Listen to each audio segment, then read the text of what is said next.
దుమ్ము లేదు దుమారం లేదు. ఒక కన్వర్టెడ్ కాంగ్రెస్ వాడు మాట్లాడిన మాటలు అవి.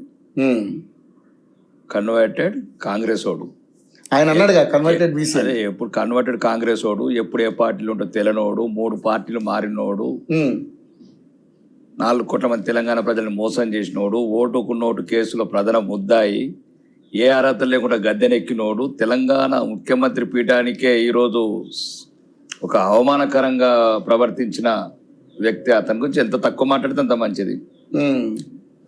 అది ఏం మాటలండి? ఆ హోదాకు సరిపడనోడు, పరిపాలన దక్షత లేనోడు, తెలంగాణని ఈరోజు మొత్తం ఒక మోసపూరిత దగులుబాజీ దగాకోరు మాటలతో తెలంగాణ ప్రజలు మోసం చేస్తున్న వ్యక్తి.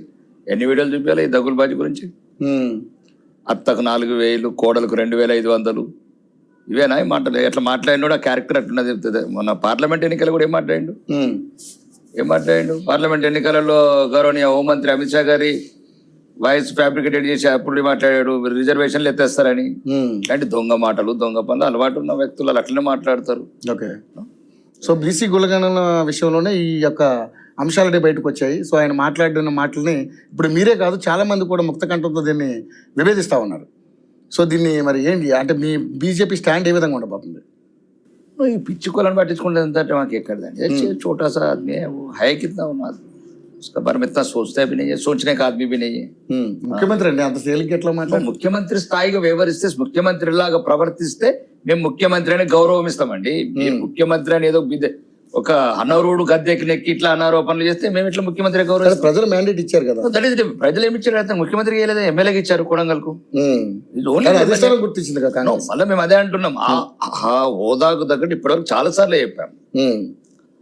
ఆ ముఖ్యమంత్రి గద్దెకు వన్నే తీసుకురామని చెప్తున్నాం. లాగుల తొండలు వెళ్తా, మానవ బాంబుని అయిపోయి వెళ్తా. ఇవన్నీ ఈ భాష ఏ భాష ఇది? ఎమ్మెల్యే స్థాయి వ్యక్తి కూడా కాదు అతను.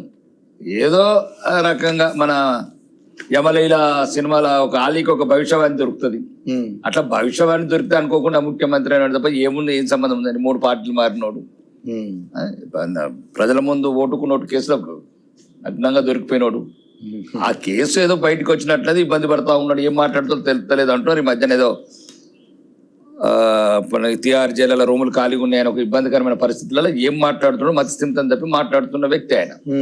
కాబట్టి అది మేము ఆ స్థాయిలో కూడా ఆలోచిస్తలేము అతన్ని. అతని క్యారెక్టర్ అతను దిగదార్చుకుంటున్నాడు. సో ప్రపంచం మెచ్చిన నాయకుడు అండి, విశ్వనాయకుడు నరేంద్ర మోడీ గారి గురించి. ప్రపంచం మెచ్చిన నాయకుడు, అది ఒక విశ్వ నాయకుడు, విశ్వాస గురువు, విశ్వ గురువు. ఈరోజు భారతదేశాన్ని అభివృద్ధిలో రంకెలు వేసుకుంటే పరుగులు తీస్తున్న నాయకుడు. ఈ దేశాన్ని ఒక సుభిక్షంగా, అంటే ఎటువంటి ఉగ్రవాద చర్యలు, తీవ్రవాద చర్యలు లేకుండా, బాంబులు లేకుండా ఈ దేశాన్ని కాపాడుతూ ప్రపంచంలో నెంబర్ 1 స్థాయికి దూసుకెళ్తున్న నాయకుడు. 145 కోట్ల జనం. ఈ 6 ముఖ్యమంత్రులు అలా పక్కన కూర్చున్నోడు ఎత్తలేడు మంత్రి. ఈయన ముఖ్యమంత్రి మమ్మల్ని అంటే ఏంటండి? పక్కన ఉన్న 4 మంత్రులను 4 గౌరవించమను. ప్రజలు తర్వాత గౌరవిస్తారు, నీకు పార్టీలు కూడా గౌరవిస్తలేడు. అసలు నేను పార్టీకి వాళ్ళ కింద లెక్క పెడతలేరు. వాళ్ళే అంటున్నారు కదా ఇంకా 2 నెలల ముఖ్యమంత్రి, 3 నెలల ముఖ్యమంత్రి అని. ఇంకా దాని గురించి అతని గురించి మాట్లాడుతూ అవసరం లేదు. అది అంత మేము అంటే ఆ స్థాయి వ్యక్తి కాదని అనుకుంటున్నాం. అంటే ఆ స్థాయికి తగ్గట్టు ప్రవర్తిస్తలేడు కాబట్టి అతను అతని స్థాయికి తగ్గట్టు ప్రవర్తిస్తున్నాడు అనుకుంటున్నాను. మొన్నటిదాకా అసలు బడేమియా చోటేమియా అన్న వ్యక్తులు ఈ రోజు ఇలా మాట్లాడడం మళ్ళా నీకు అదే అంటున్నాండి. అతను అన్నాడు తప్ప మేము అనలేదండి. అతను ఏదో బాగా కొడుతాడు, కేసులు మాఫీ తప్ప మాకు అవన్నీ పట్టించుకోము. ఇది భారతీయ జనతా పార్టీ అంటేనే మాకు దేశం ముఖ్యం, ధర్మం ముఖ్యం, అభివృద్ధి ముఖ్యం. ఇట్లా